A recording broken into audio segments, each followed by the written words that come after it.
cristandade, uma vez ao ano, ela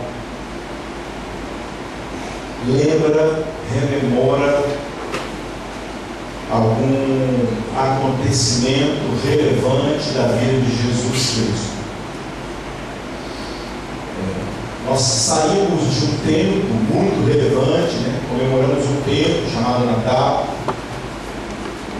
nos preparamos para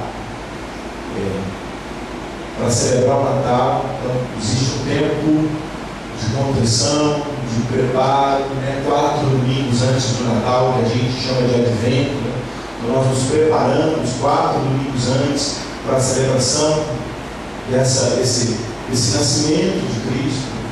Domingo passado, também um acontecimento muito importante na vida de Jesus, que foi a visita dos orientais, dos magos do Oriente. Nós também rememoramos no domingo passado.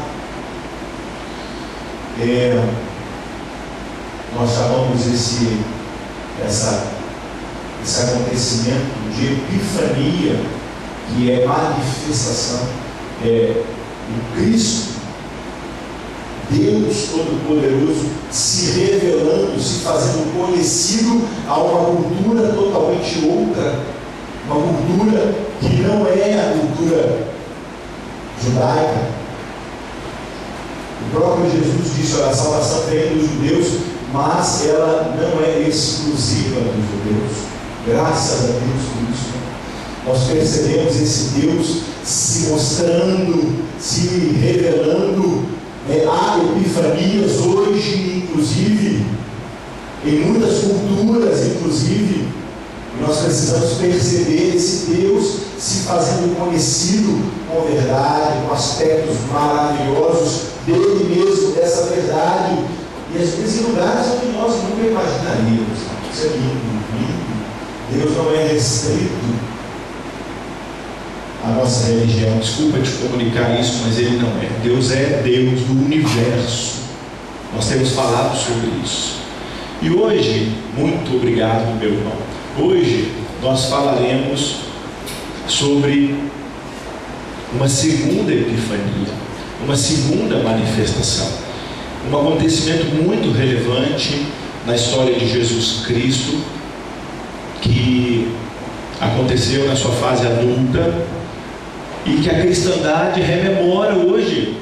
E hoje é o domingo conhecido como o domingo do batismo do Senhor.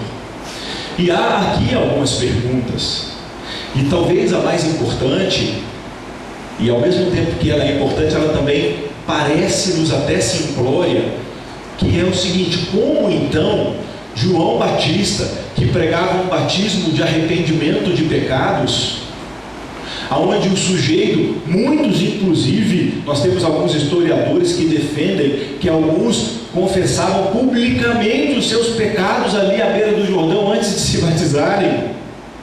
Alguns historiadores dizem isso.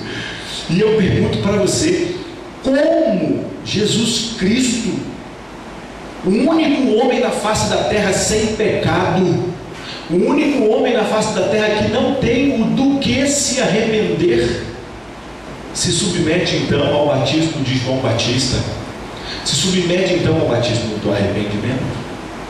E a gente vai tentar então hoje pedir a Deus graça e iluminação, que Deus possa nos dar graça e possa então nos iluminar e falar conosco qual é a importância do batismo de Jesus para nós, para a nossa história de vida, para a nossa experiência de vida cristã, e de maneira muito especial o que esse batismo hoje traz para a minha conduta cristã nessa sociedade contemporânea. Eu espero que Deus nos ajude, em nome de Jesus. O texto diz assim,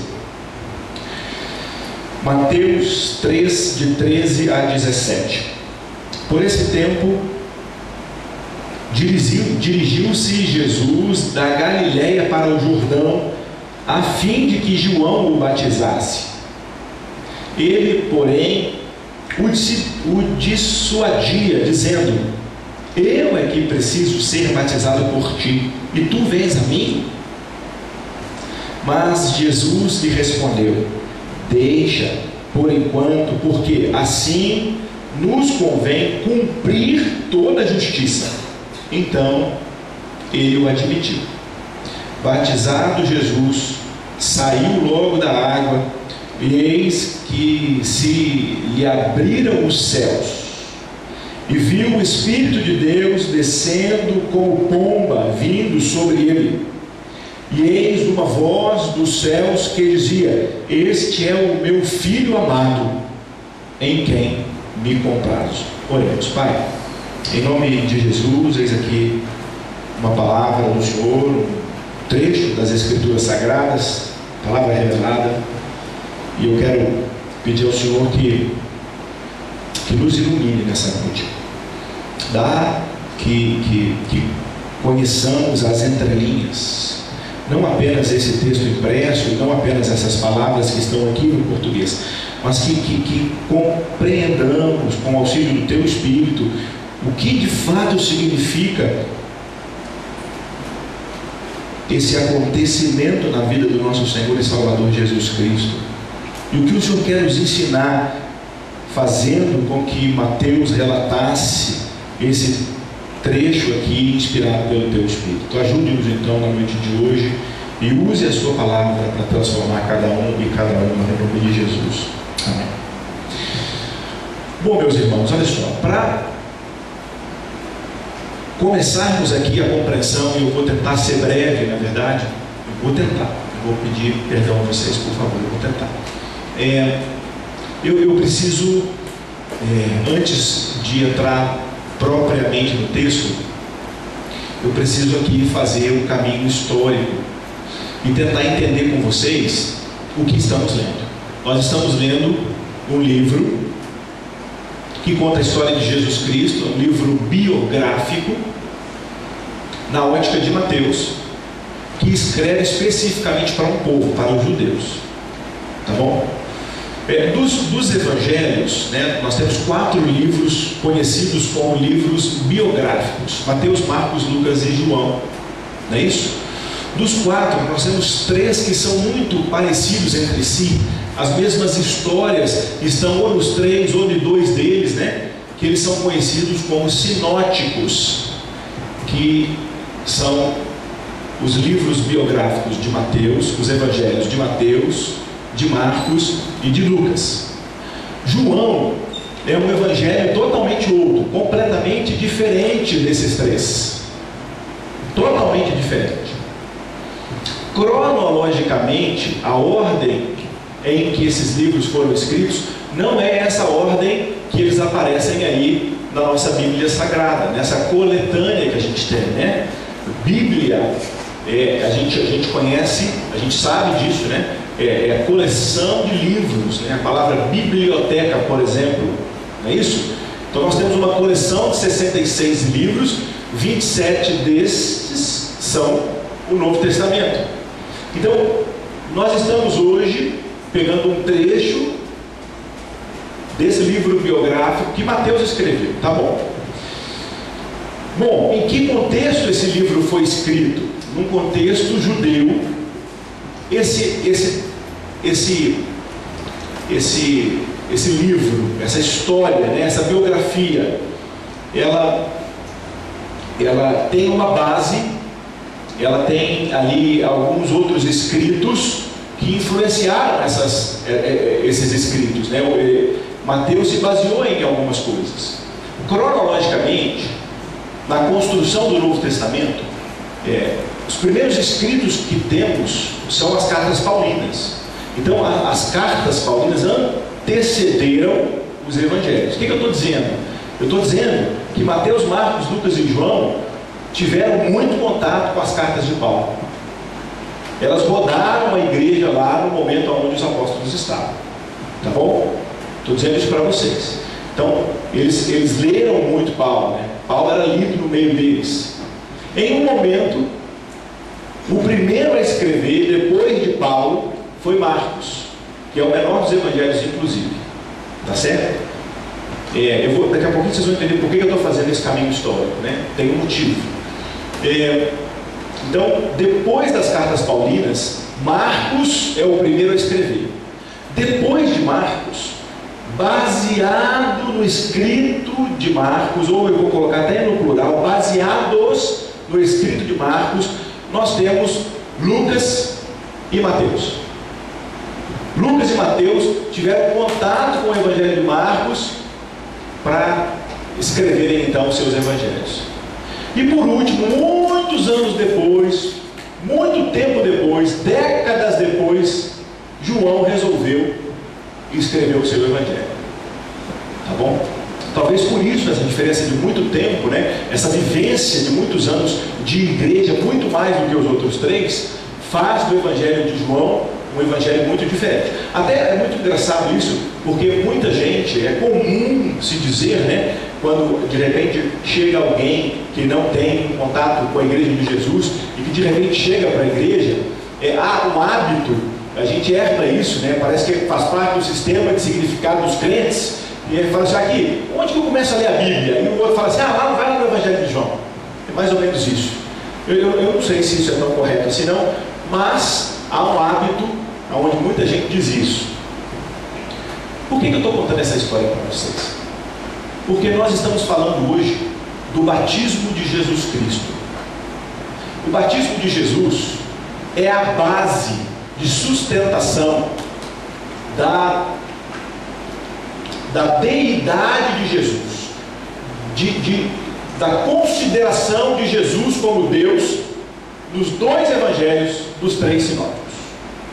Dois evangelhos dos três, Mateus e Lucas, se baseiam no batismo de Jesus para afirmarem que Jesus Cristo é Deus. A base deles é o batismo de Jesus Cristo.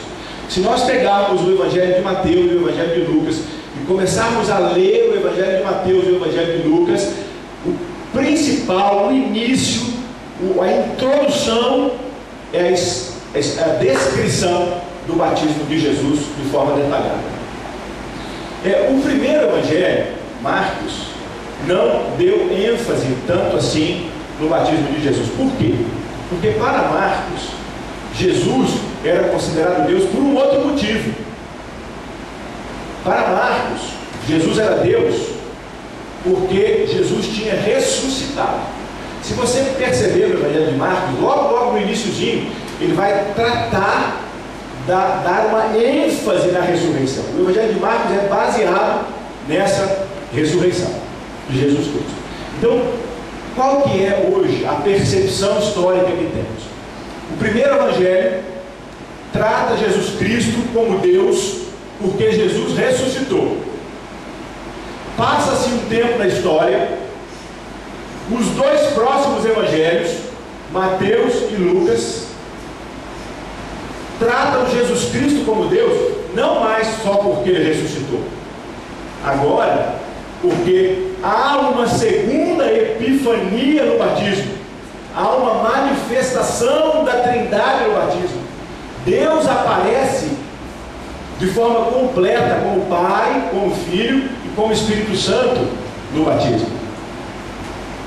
E aí Mateus e Lucas vão então dar esse sustento de que Jesus Cristo é Deus. Por quê? O Espírito de Deus vem sobre ele numa forma de pomba. Muita gente fala que é uma pomba, o texto diz em forma de. Então existe aí alguns questionamentos sobre isso que nós não vamos entrar. E também tem uma voz, e nós vamos tentar entender um pouquinho dessa voz, né, do Pai falando. O último evangelho, João vai considerar Jesus Cristo como Deus por um outro motivo. Como que o evangelho de João começa? No princípio era o Verbo estava com Deus, o Verbo era Deus. Tudo o que existe se fez por causa desse Verbo. Nada do que existe existiria se não fosse esse Verbo. Lá no verso 14 ele fala assim: o Verbo então se faz carne, habita entre nós, cheio de graça e de verdade. João trata Jesus Cristo como Deus desde a eternidade. Aqui nós temos o seguinte: cronologicamente a história caminha para frente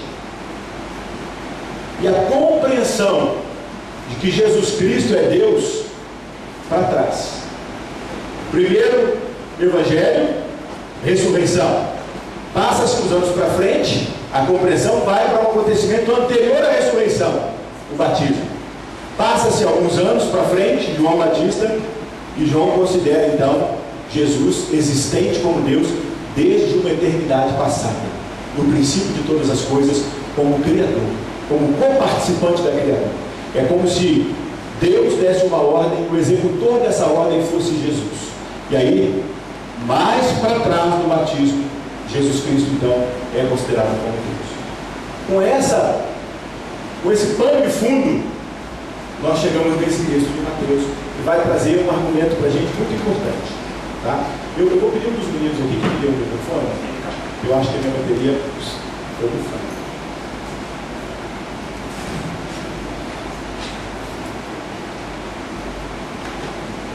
Enquanto ele arruma o microfone lá, eu vou mantendo no gogó mesmo.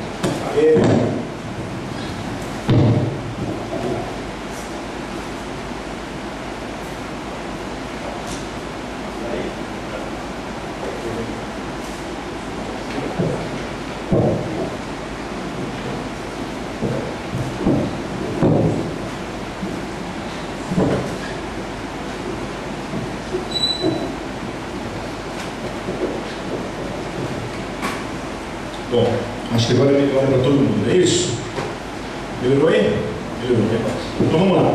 Olha só, com esse pano de fundo, né, compreendendo então que primeiro, o reconhecimento de Jesus como Deus não foi algo que aconteceu da noite para o dia, né? Jesus não estava aqui na terra e todo mundo, lá Deus aqui, gente. Não existia isso. Isso não existia. Né? Não era assim. Isso aconteceu com o caminho da história. A igreja foi percebendo que de fato aquele homem era Deus. Era Deus no passado, era Deus como homem aqui e é Deus hoje. E assim o considera. 500 anos de discussão, os 5 primeiros concílios, até a gente chegar à conclusão de fato, Jesus é Deus. Tá bom? Então isso tem uma discussão muito grande em cima disso. Hoje, eu quero simplesmente pegar esse texto do batismo e tentar entender como Deus, na pessoa de Jesus Cristo, se submete ao batismo de arrependimento. Tá? Com todo esse pano de fundo que a gente tem, com toda essa ideia construída da igreja, certo? Olha que interessante aqui, irmãos e irmãs. Olha para nós, vamos lá. Eu preciso hoje, né, tentar olhar para as escrituras que esses irmãos tinham em mão. E esses irmãos, eles tinham duas citações pequenas das antigas escrituras. Uma se encontra nos Salmos. Com certeza, tanto Lucas quanto Mateus, como conhecedores dos antigos textos, né, se lembraram dessas escrituras e se basearam também nessas escrituras quando perceberam que nesse batismo tinha aí cumprimento de palavras proféticas do Antigo Testamento.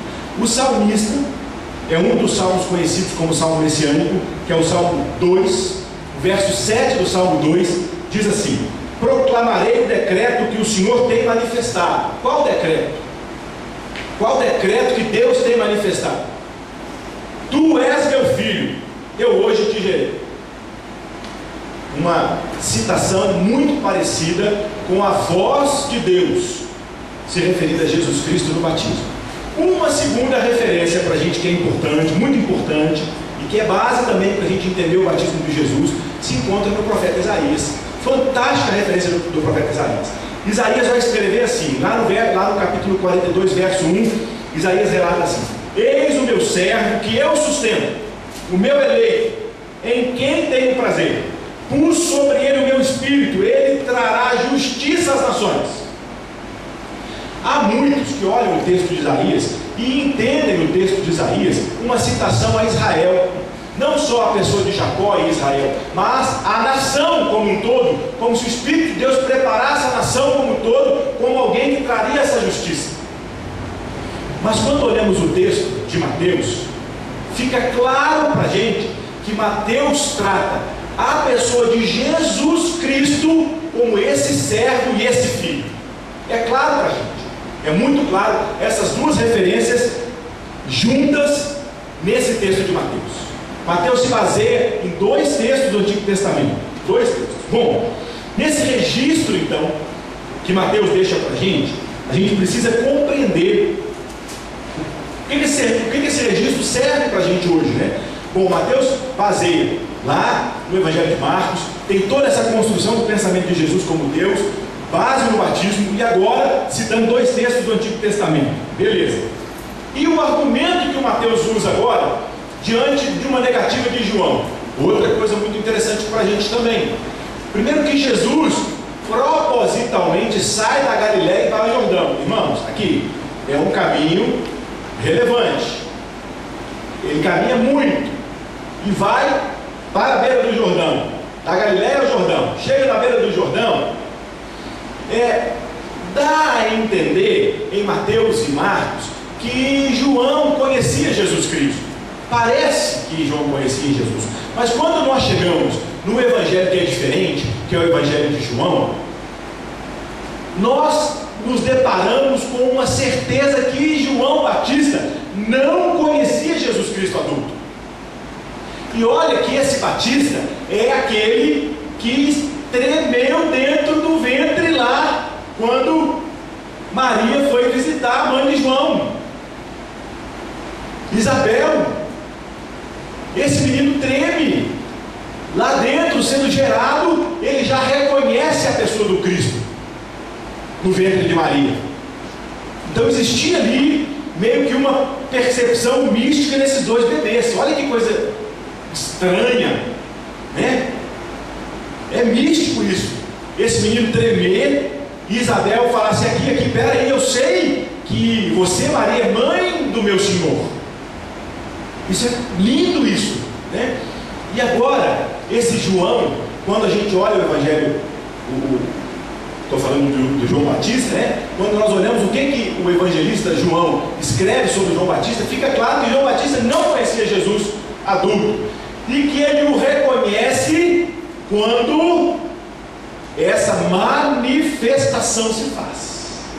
Quando ele se submete ao batismo, ele chega e ele fala assim: peraí, na hora que João chegou, Jesus chegou perto de João Batista, João percebeu quem era. De novo, uma outra percepção mística aqui, né? E ele fala assim: não, eu não posso te batizar de jeito nenhum, porque eu não sou digno sequer de atar as suas sandálias.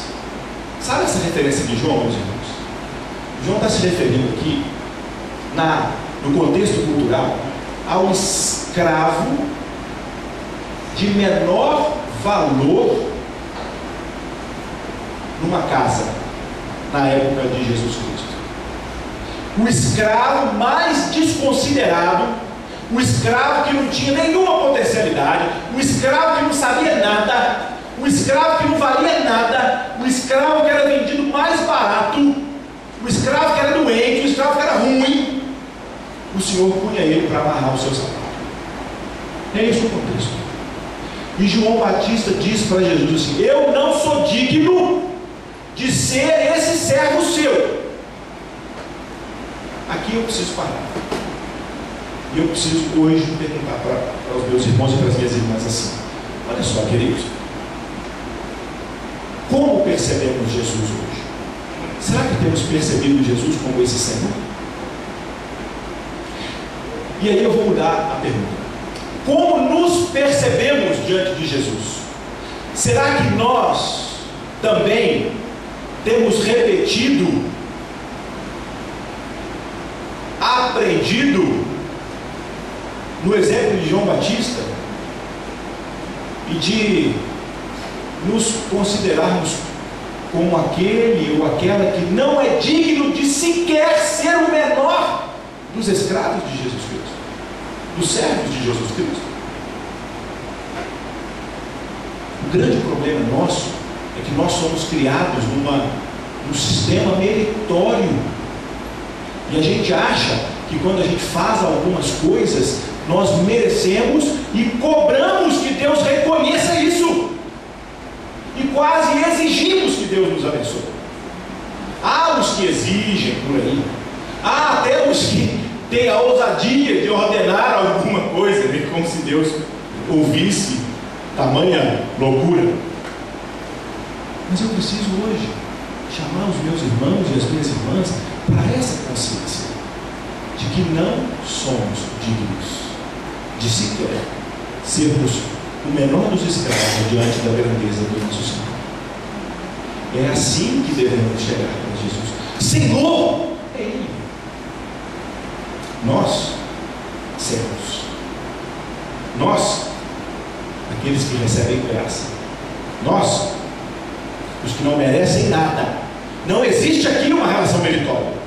Existe aqui uma relação aonde Deus nos ama primeiro, não vendo em nós nada que o agrade. Nada. Isso é difícil para a gente compreender, porque nós somos construídos dentro de uma sociedade meritória. Eu preciso hoje te chamar para que você não acredite no Papai Noel, para que você não acredite que o Papai Noel vai trazer para você um presente no final do ano, porque você foi um bom menino ou uma boa menina durante o ano todo. Não. Deus te abençoa, não é porque você faz alguma coisa, não é porque você é um bom menino, não é porque você visita, não é porque você vem ao culto, não é porque você dá um dízimo.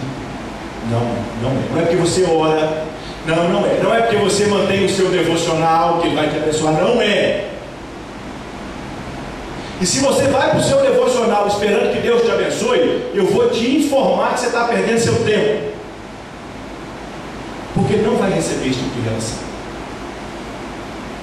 Se você vai fazer alguma coisa, você está aqui hoje esperando que Deus vai te abençoar porque você saiu da sua casa, perdeu o Fantástico, e está aqui hoje, Deus vai me abençoar porque eu fui lá para o culto, dei o meu dízimo hoje.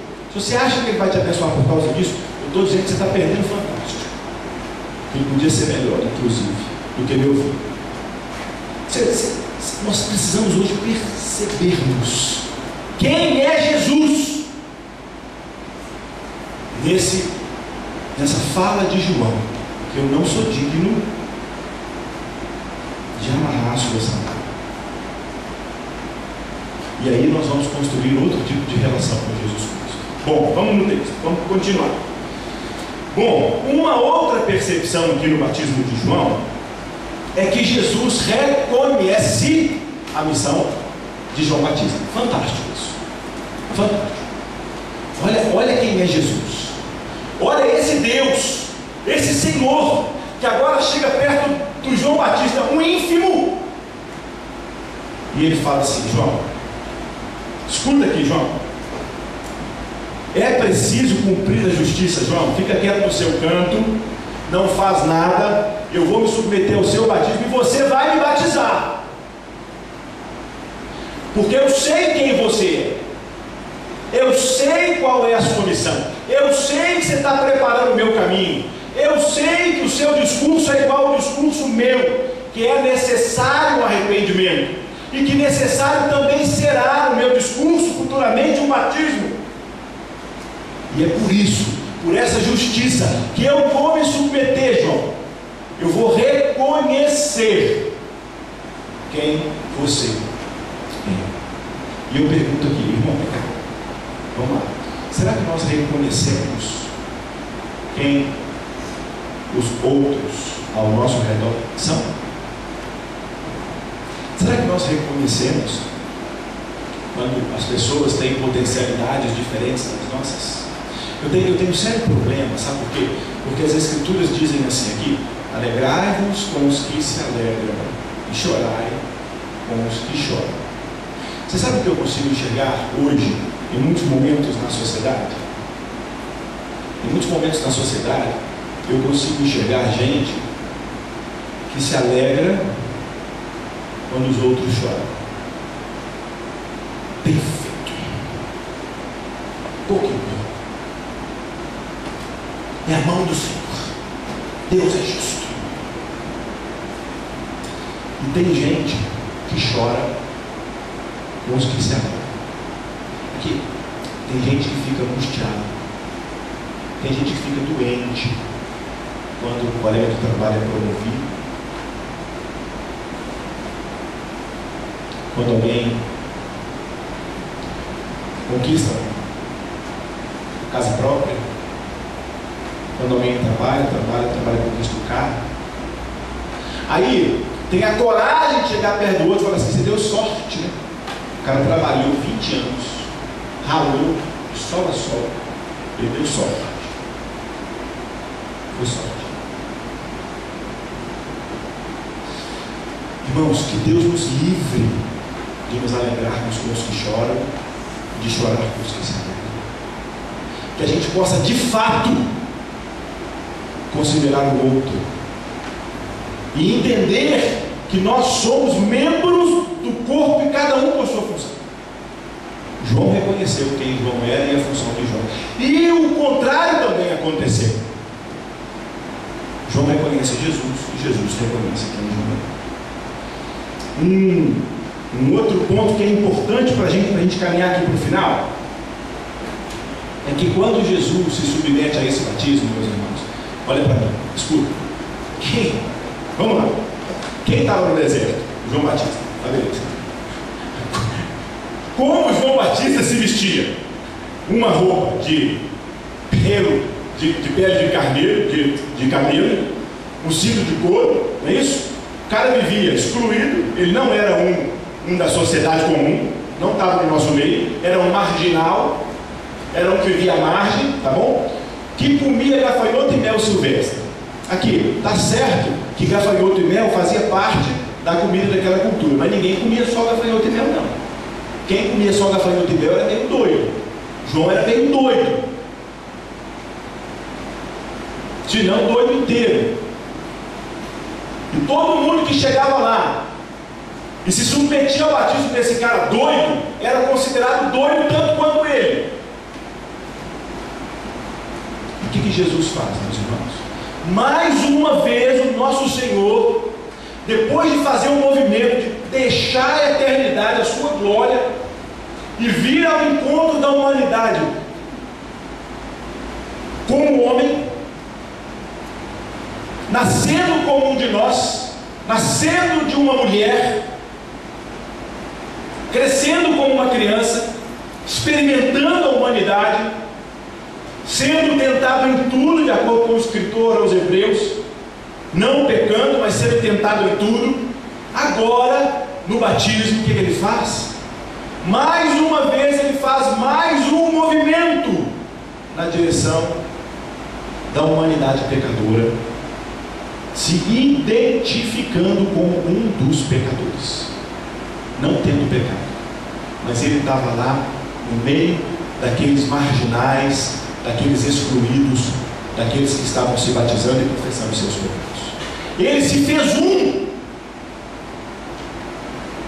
enquanto muitos de nós sequer enxergam os marginais da nossa sociedade. Eu preciso hoje sair daqui com vocês, meus irmãos e minhas irmãs, de mãos dadas, dizendo assim: o batismo de Jesus Cristo é para nós hoje um confronto absurdo, para que nós nos pareçamos mais com Jesus, nos tornando mais humanos, entendendo que nós somos seres humanos como qualquer outro que está aí sentado numa calçada qualquer, perdido em qualquer canto, em qualquer esquina, vendendo o seu corpo para comer, ou vendendo o seu corpo por vício. Graças a Deus que não é um de nós que está lá, porque poderia ser. O Senhor tem nos guardado, e eu preciso me identificar com o outro, como igual, não como superior. Eu não posso me aproximar do outro como superior, porque Jesus não fez isso, podendo fazer. Ele era o único que poderia fazer, ele não fez. Ele não chegou lá bancando banca, dizendo: ó, eu vim aqui ensinar vocês agora amor, perdão, vida boa. Não. chegou lá como um igual. Calado estava, calado ficou, e como um pecador se submeteu ao batismo de arrependimento de João. Eu preciso hoje falar com vocês que nós precisamos imitar a Jesus Cristo no meio da nossa sociedade hoje. Repetindo essas ações. E para terminar, eu preciso olhar para esse batismo de João como um exemplo de esvaziamento. A gente chama isso de kenosis. Essa kenosis é Jesus se esvaziando, tornando mais gente, tornando mais humano, se fazendo um de nós, sem pecado, mas humano. Eu amo uma palavra, uma frase do Agostinho, já falei aqui, vou ser repetitivo. Humano tanto assim, só sendo Deus. Santo Agostinho dizia de Jesus Cristo. Agostinho também dizia sobre o batismo de Jesus. Tem uma frase de Agostinho que é fantástica: a lavagem na água, a lavagem na palavra. Tira a água, não terás batismo. Tira a palavra, não terás batismo. Palavra de Agostinho. Sabe o que isso aqui dá a compreensão para a gente? Agostinho via o batismo quase que como uma expiação, quase que como um tipo de expiação no nosso lugar. É o início da expiação. E finalizando, para a gente entender a importância do batismo de Jesus Cristo, eu preciso chamar, aos meus irmãos e às minhas irmãs. João disse assim aqui: aquele que vem após mim é maior. É maior. Entendendo essa frase, a gente celebra hoje esse acontecimento maravilhoso, glorioso, que é essa segunda epifania,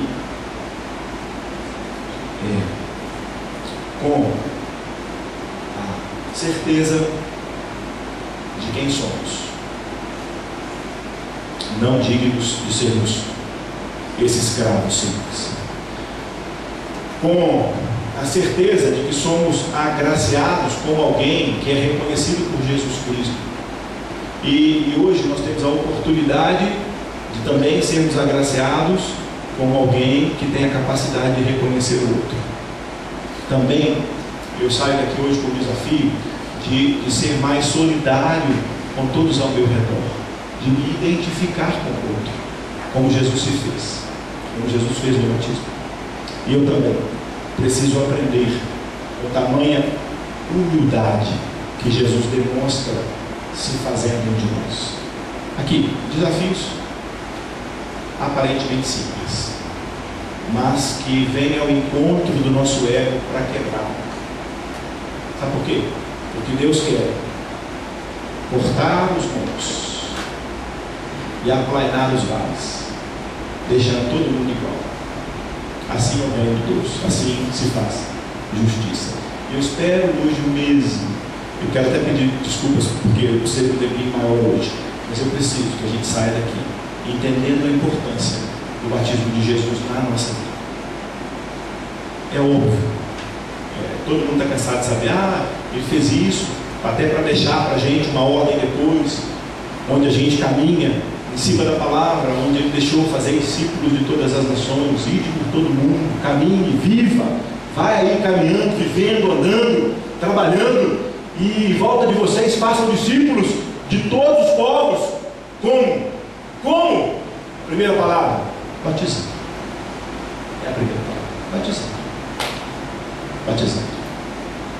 Só para a gente compreender tamanha importância do batismo de Jesus Cristo, que o Senhor hoje possa de fato se fazer em nós, e que saiamos daqui repetindo essas ações de humildade, de solidariedade, de simplicidade, de compreensão a todos ao nosso redor, no nome de Jesus, para glorificarmos a Ele, por Ele, para Ele, por causa dEle, porque Ele é Deus. Que seja assim, no nome de Deus.